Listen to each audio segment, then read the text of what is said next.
Kakalosh Boker Tov. We're continuing with the halachot of Netilat Yadayim, Siman Kuf Nun Tet, Sif Yudaled. Now we're going to speak about Tevilat Yadayim.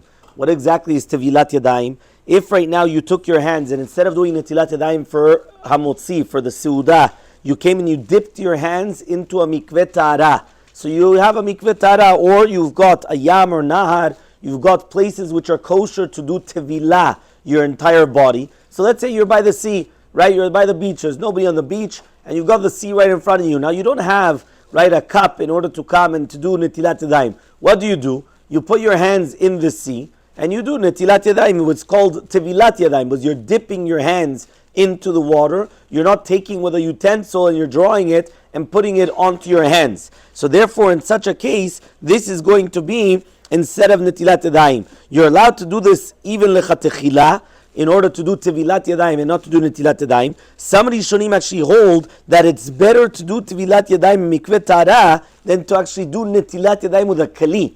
Meaning, if I had a choice right now, I've got a mikveh right in front of me, or I've got a sink with a keli, and I could do Netilat Yadayim with taking the utensil, filling it up with water and pouring it on my hands, or I could come and I could do Tevilat Yadayim. I'm going to dip my hands in the mikveh, and then I've already done Tevilat Yadayim.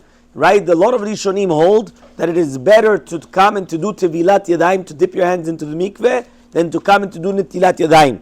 However, though other people say it's the opposite. According to a lot of the Rishonim, though, this only helps if it's going to be a mikveh tahara that has 40 seah, which means it's mamash like a kosher mikveh, not just a small mikveh or something like that, which is not going to be with the 40 seah. Right? Other people want to say no, that it still helps, even if it doesn't have 40 seah, as long as it's got Revit Maim, and that's the psak of the Shulchan Aruch. Nevertheless, in a case where a person does not have a mikveh tahara of 40 seah, and he also does not have a keli for Netilat Yadayim, he could be somech on the mekilim, but to do with the beracha, he says, even though if somebody wants to make a beracha on this netilah, we cannot rebuke them because they have what to rely on. Nevertheless, on this we should not make a beracha because safek berachot leaker. Now, what happens if after a person comes and he has, right, he does have water and a keli, whether he already made Netilat Yadayim or didn't make Netilat Yadayim, he should make Netilat Yadayim again without a beracha. Again, we're talking about where you dip your hands in water which is less than 40 seah.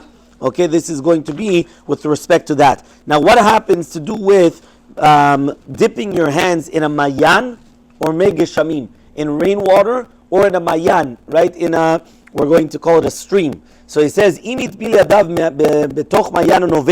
a stream which is a flowing body of water. It's going to be a good Netilat Yadayim, even though in the mayan there was not 40 seah. You're allowed to make a beracha on this. Nevertheless, if you have a keli, it's better to take it from a keli and then do it on your hands. Tevilat Yadayim with the waters of mayan is not going to help unless the mayan is going to be a shiur that you could cover both your hands. And some people say that you need minimum of a revi'it. Now, if you're going to come and do Tevilat Yadayim in the waters of mayan, which are zochalim, so he says, which means that they're coming from one place to another place, right? And they're not in one group of area, one area gathered together. It's going to be Netilat Yadayim. It's going to be a proper Netilat Yadayim, but it's fitting to come and to do Tevilat Kol Gufo. The same, which means that as long as you could do Tevilah of your entire body, so you could also do the Netilat Yadayim from there, or Tevilat Yadayim there. The same halakha would apply if you put your hands in rainwater, which is going to be in one place, and they're not going from one place to another, and it has 40 seah, it's going to be kosher, Tevilat Kol Gufo. Also, it's going to be a good Netilat Yadayim. So, for example, let's say you had rainwater,